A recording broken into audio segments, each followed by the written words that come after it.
నమస్తే అండి. నేను పాటోలి కూర చేస్తున్నాను. దీన్నే పాటల కూర అని కూడా అంటారు. శనగపిండితో చేస్తారు.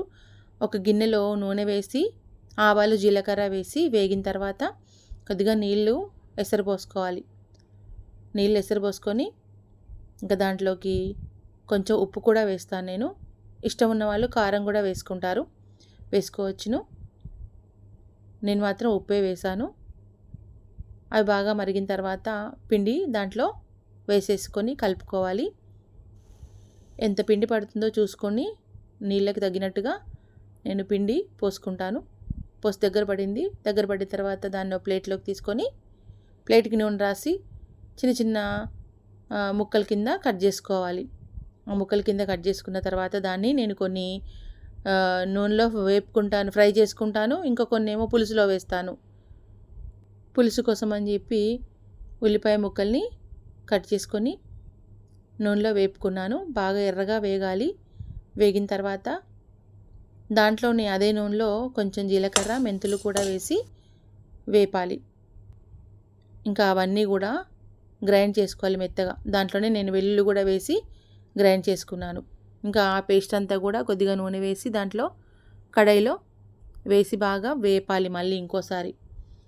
ఇంకా దాంట్లో కారం వేయాలి. ఉప్పు, పసుపు, కారం వేసి బాగా వేగిన తర్వాత ఆ ఉల్లిపాయ పేస్టు ఇంకా దాంట్లో చింతపండు రసం పోసుకోవాలి.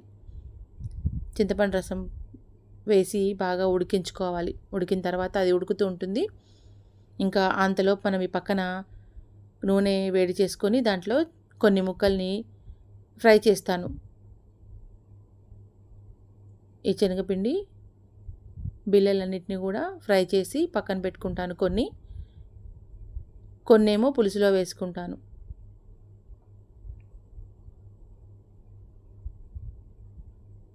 చూడండి ఎంత బాగా వేగిపోయాయి అవి.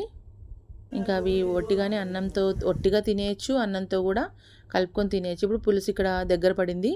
దీంట్లో అప్పుడు కట్ చేసి పెట్టుకున్నటువంటి శనగపిండి బిళ్ళలన్నిటిని కూడా దీంట్లో వేసేస్తున్నాను. పులుసులో కొన్ని వేస్తాను, 2-3 వేస్తాను కొన్ని.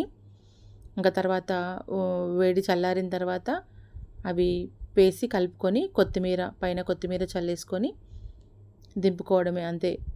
ముందుగానే మొత్తం అన్నీ కూడా వేసేస్తే ఆ బిళ్ళలన్నీ కూడా ముద్దలా అయిపోతుంది. కూర అంతా కూడా వేడితోటి కరిగిపోయి. అందుకనే కొన్ని ముందు వేసి ఆ తర్వాత చల్లారిన తర్వాత పులుసు పైనుంచి మళ్ళీ ఇంకొన్ని కూడా వేసేసి కలిపేసుకుంటాను. ఇంతే, నేను ఇలా చేస్తాను. 2 రోజులైనా కూడా ఈ కూర అలాగే ఉంటుంది, రుచి మారకుండా.